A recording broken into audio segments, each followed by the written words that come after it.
everyone, and welcome back to Above the Tree Line. We are here with Austin Christian Fellowship Senior Pastor Will Hi, Davis Lauren. Jr. Hello. Hello, Sunshine. Nice to see you. I am looking forward This to is going to be so much fun. Okay, Oh my so gosh, this is going to be so a little much bit fun. of background before Here we we get go. into this question. Will is a musician. That's a Well, stretch. you play a musical I play the instrument. drums a little bit. I am a musician-ish. So we are going to talk about the topic of music today, but not just any music. We are going to be covering secular music. And the question that we received is, should Christians You listen? just sound like such a church lady when you say the word secular.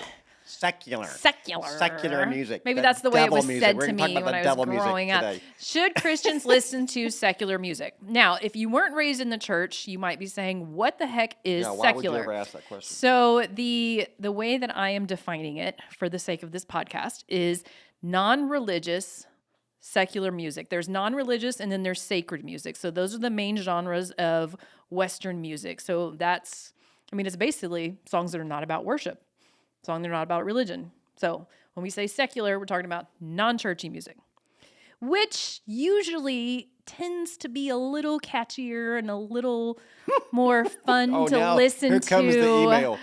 Or Please send all email than to worship Lauren. music. In other words, it's just better. It's Yeah. just better. Yeah, I don't usually. necessarily agree with that, but go ahead. Okay, so let's first dive Let me defend into. myself. I say the best music in Austin is not on 6th Street on a Friday night. It's in the church on Sunday morning because that's where the best musicians are, but that's not the point anyway. We do have incredible musicians, but it's incredible like my husband plays the bass in our worship band, and he actually jokes a lot about you. He has, 4 strings on a bass, but you only need 3 because there's only 3 notes that a bass ever plays in worship music because it's so simple and so basic, and he would so much rather be out there jamming to something else. So that's kind of, I feel like there's probably a lot of musicians We're that going to feel that generate way. so much mail on this one. This is going to be so much This fun. is fine. So I guess the question is, what is the purpose of music? Like, God created music. God created musical Yeah. sounds to be pleasing to our ear. Did he create music for the sole purpose of worship or for entertainment? Does it have to be either one? No, it can be both. Or more options? First of all, you said a great thing. God created music. I think music is definitely part of the backdrop of heaven, if not the language of heaven. I think it's why it's so powerful. Everything on earth is a reflection of a deeper heavenly reality. Music is one of those things. Music is a reflection of a deeper heavenly or spiritual reality. That's why I think it's so universal and so powerful, and how you can get totally emotional and hug a complete stranger at a concert when you're listening to whoever, pick a country singer or the Doobie Brothers or whoever, pick your song, because there's an international, timeless, spiritual thing about music that is what's in heaven, worship. But it's almost an ability to communicate something without words. Like there's some songs where you're just singing whoa, whoa, whoa, and everybody's screaming at the top of your lungs, and we're all saying something, we're not saying anything though. So music is so powerful, and whether it is written to honor God or not, it's still a powerful genre because I think it reflects a real powerful reality in heaven. That's what's so cool about it to me. It's like this thing on earth that's like, can you wait to hear the music in heaven? In fact, people who've been to heaven have come back and said, you won't believe how good the music is. Like, it's stunning. So you're talking about near-death experiences. Yes. Okay. Or just people who've been up And there we say have hi. done an episode on that before. We have done, yes, we have. Okay, so do you think God intended us to use music for our own entertainment, having like? See, I think entertainment's an okay word, but I also think it can be comforting. I think it can be inspiring. I think it can be stimulating. It can be motivating. It can be all those things. And Well, so- it's funny you say comforting because Saul had David play music right. for him, not right. necessarily songs of worship, but he had David play music, and this is King David in the Bible, play music for him for the purpose of comfort.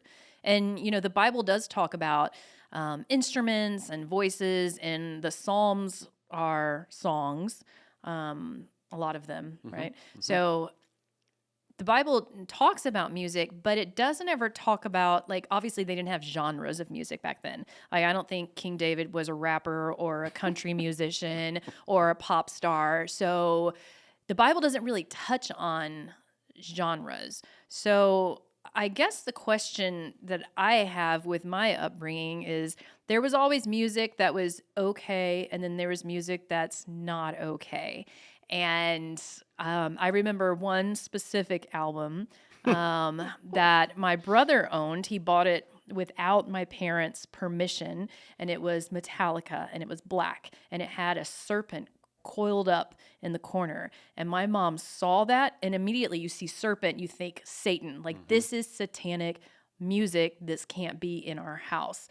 Is that, do you think music can have that kind of power over its listeners? Music is emotional and can cut deep in your emotions, and that can create a vulnerability. I think agreeing with lyrics, be they worshipful lyrics or violent lyrics, demonic lyrics, can be an intro into your soul, your psyche, that may not be helpful. So I do think there's some wisdom, whether you're reading a book that's talking about things that are terrible or listening to music and agreeing with it and singing it. It can create strongholds for you, I think. So there's certain songs I won't listen to. Like I don't want to hear the F-bomb in a song. Why would I want to hear an F word in a song? Or hear songs about graphic acts of sex. That doesn't help me renew my mind. Mm-hmm. And so and also I think music is more powerful than reading a book. I think it gets quicker to your heart because of the emotional pull of music and a great drum line or a great guitar line. There's a Mozart concerto my wife once played at her funeral because you can hear the grief in it. There's no words. It's just music, but you can hear him grieving in the music. And Susie wants everybody to really grieve at her funeral for the first And 5 make minutes. sure everybody's for the crying. first 5 minutes. Yes. And then we're going to party. But it's that powerful. So I think you've got to be really careful about what you let in because some of the stuff is really dark and music in itself is probably value neutral, but when you add lyrics to it, then it can be, I think, more difficult. Right. So you mentioned specifically like cussing in songs. You mentioned Violence, sex. Violence, sex, cheating, all that stuff. So The Eyes of Texas. Sorry. So- Send all emails. to so one there's person. there are these different. I mean, the national anthem is a secular song. Yeah, it is. It's a bar song. Right. The British So bar song. so is there where is that line that Christians need to be careful? Because okay, there's sometimes I don't even realize what the lyrics of, I have memorized lyrics. I don't even realize what they're saying we're until singing. I maybe know. I start singing them in the You go, car oh, that's not about what I thought and it my was about. kid's in the back seat. Yes. And my son will be like, what does that mean? And then I'm like, ew, that's really dirty. Like, I should not explain this to you, but I've memorized it, but I don't think anything about it. So do you think the issue with secular music is primarily the lyrics? I think that's, for me, some people have argued in the past that there's some rhythms that are probably demonic, and I'm not ready to go that far. They can believe that. To me, it doesn't, that's not the point. Yeah, I think when you're singing about things that God clearly says are inappropriate, or you're singing about things that are honoring things of the world that are wrong, then you got to be careful. And so I just think, you said, where's the line? All things are permissible. Not all things are beneficial. That's right. So That's in the Bible. that's why I say it. That's why I say it, because it's in the Bible. So I just think you've got to use good judgment. And there's styles of music that I think I like and don't like. But I'm really careful about listening to stuff that's just going to make my brain have to work harder to stay pure. I have enough trouble keeping my brain pure. I don't need any help. And so I'm like being impure. And so like if I'm going to hear a song that's going to be talking about whatever, I'm probably going to turn it off because that's not going to help me. They have a right to sing it, and some people will listen to it, and it won't affect some people like it might affect me, Right. and vice versa. I listen to some pretty heavy stuff. My son's turned me on to some genres that You once mentioned a song in one of your sermons that I've I gotten thought so you much were trouble for it. endorsing. I got in so much trouble And so for it. I Because it- purchased that song, and I was like, "Oh my gosh! Like this is I can't- not a well, I Will also song." have quoted artists before that aren't known for their Christian stance and gotten in trouble for, how dare you quote that guy in a sermon? when he's such a bad guy. I was like, well, the song he wrote is really great. So Well, let's go there. okay, let's go there. Let's go there. All right. Okay, so we're talking about the lyrics. Now let's talk about the people who are writing or performing the lyrics, because there's a lot of musicians that are not what I would call like godly examples. Let's just put Okay. it that way. So should we, if we know that this musician is an atheist or has just come out directly like saying things against God or stances on things that we think are ungodly, should we abstain from listening to their songs? Casey Musgraves has recently released a country song called "The Architect," and it's like, is there? And she's not known for her faith. Casey's amazing, and she's at the top of all the charts right now. But she's clearly not trying to honor Christ in her life. She's not trying to dishonor him. I don't think she's an overt Christian if she's a Christian at all. But she's asking this question. It's like, is there an architect? Because I see order and I see design and I see rhythm. And if there is, can I talk to him? Because I need to find some things out. It is a profound song. And I think we should do it here at church sometime because it says so well what so many people who are looking for God say. Okay, if there's design, and I'm pretty sure there is, can I talk to the designer? Because I have some questions. Styx, Styx, back from the day, did a song called Show Me the Way. Every night I go to sleep and hope that there's a heaven. So I think there can be profound truth in some of these songs written by people who aren't necessarily role models. I don't listen to music for role models. And maybe kids should and do, but I don't. But also, Lauren, flip it. There's a ton of secular music that's written by Christians that you never know that they're not in it to do Christian music. They're in the business. They make great music, but their faith is so profound, and they're in all genres of music. I got a friend who started a punk band. I was ordained with him. I was ordained with this guy, and he started a very popular punk band that one of our church members has actually played in for a while. And it was punk music, right? And Not worship music. but he's an ordained Christian minister and loves Jesus, and they do punk music about Jesus because they're trying to reach people who listen to punk. So your question was role models. I get it. I think some of the songs lost people right, asking about God, is some of the most profound music on the planet because they're saying what so many people are feeling. So that brings me to my next question then. Can secular music be glorifying to God? 100%. Okay. I believe so. Okay. If secular simply means it's not written for a church setting, think of some of the concertos and some of those orchestras, those symphonies, the musicianship required to even think of that stuff. Take the lyrics of Handel's Messiah out and just listen to the music of Handel's Messiah. And no, that's stunning. It's almost like he heard heaven on that. Stunning, complicated musicianship. I think that honors God. It's like watching a beautiful horse run or a great athlete do their thing. It's an artist who's on the top of their game, whether it's Christian or not, that's to me is glorifying to God. Because the skills they had to do that came from God. So, yeah, I mean, I absolutely agree with that. So, it's funny being someone who grew up listening predominantly, not predominantly, partially, I suppose, to Christian music. It also seemed like if the Christian artist ever left worship music to pursue secular music, or if the Christian They'll get artist fried. got divorced, it's like, okay, we are no longer, I mean, I think Amy Grant, Amy Grant went through that, exactly. and it did seem like the church kind of was like, okay, we're no longer listening to Amy Grant music. Is that, I mean, I think the church missed it 100%. there. In my humble opinion, 100%. I mean, how many people go to Amy Grant concerts because of songs like Baby Baby or other songs that are not El Shaddai, but they're non-believers going to hear Amy and seeing her walk out her life as best she can when her husband blew out on her and all these things. And there are always people going to see Amy, and she's a Christian. I love that. Carrie Underwood, same thing. She's pretty strong in her Christian faith, but her concerts, she sings about honky tonks. And like destroying, Destroying boyfriends' trucks. cars. Yes. Yeah. I mean, yeah. But she's pretty. He also sings. The next song is "How Great Thou Art" at the concert. So Well, why, okay, would we, let's why go- would we discourage that? Let's go there for a second because I am a Carrie Underwood fan, and that song talking about like Remember busting up. Sesame Street had a character called Carrie Underwear. No.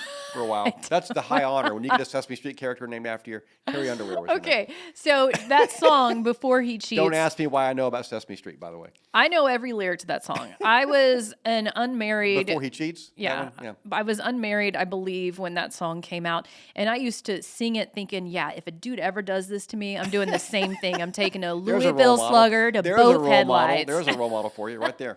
But so you think that by singing those lyrics, think that we're agreeing with them? I think you can be. I just think it's a great song, but I'm at a mature enough point in my life now, I'm probably not going to do that. There are some teenagers who might think that's a brilliant plan and might not have the maturity. So I think artists have to own, this has happened with movies. They'll do dangerous scenes in movies that are really funny.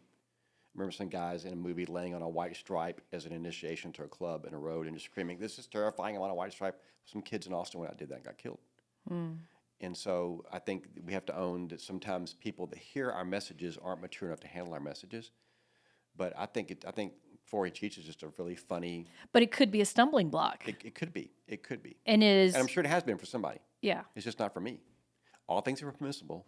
Not all things are beneficial. You have to use good judgment. But almost like you talk to me sometimes about overthinking things.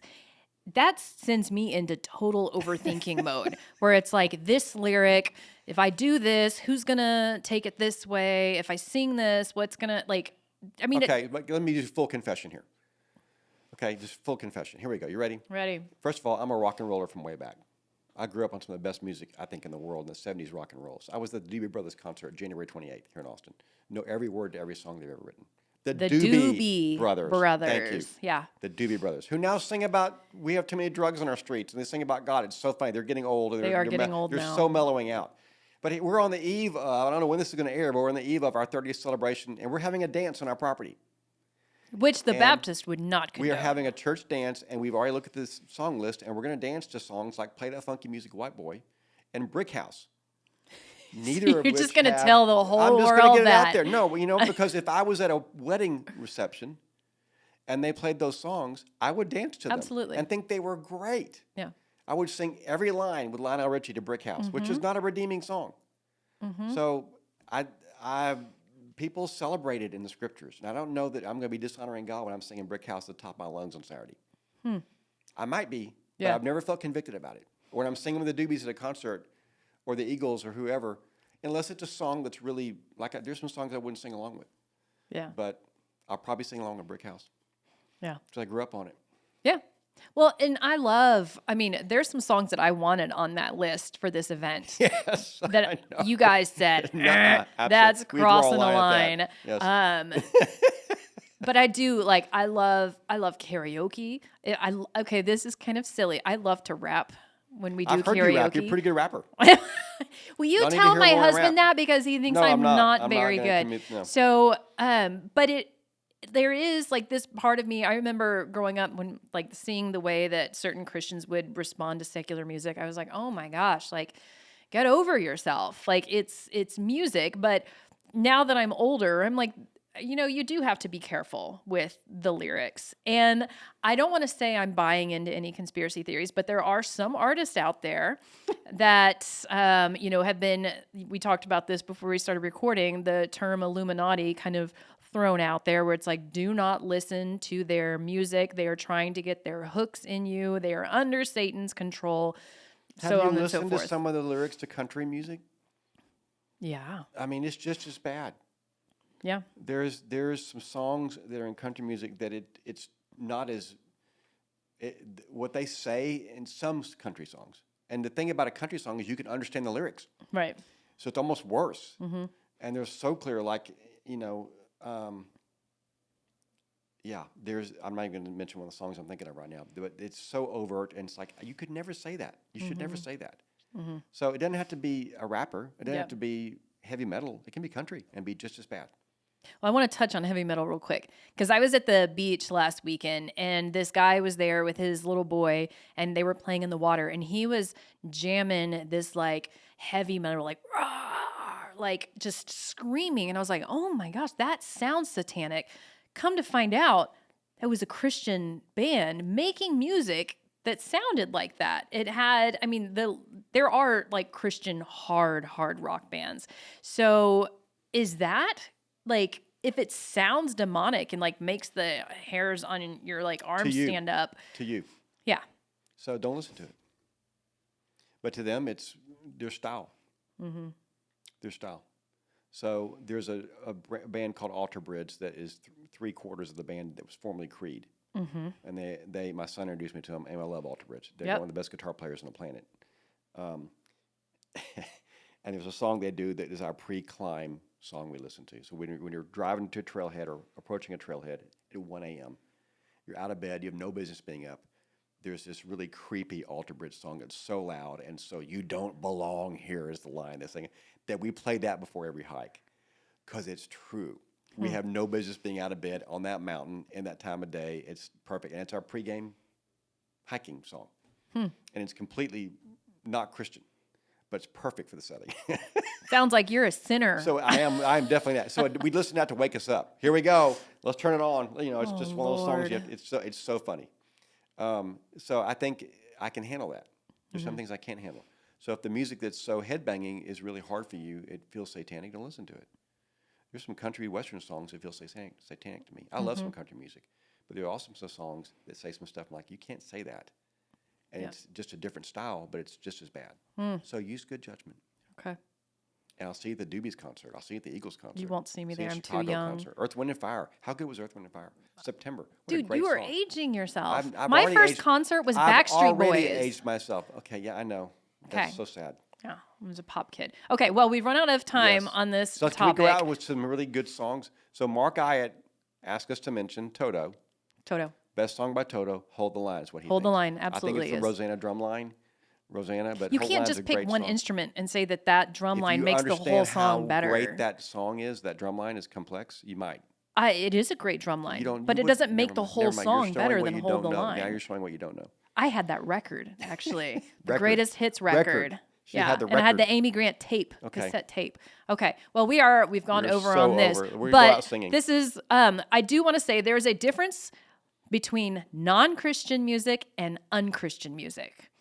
Is that fair? Good. So I listen to non-Christian music. I try my That's best really good. not to Why listen didn't you to say that like 7 unchristian minutes ago? music. That's really good. Because I'm having the last word here. Okay. All right. So that's all we got on this topic for you guys. If you have other questions for us, please send them in at acfellowship.org/podcast, and we will see you guys next week. Bye.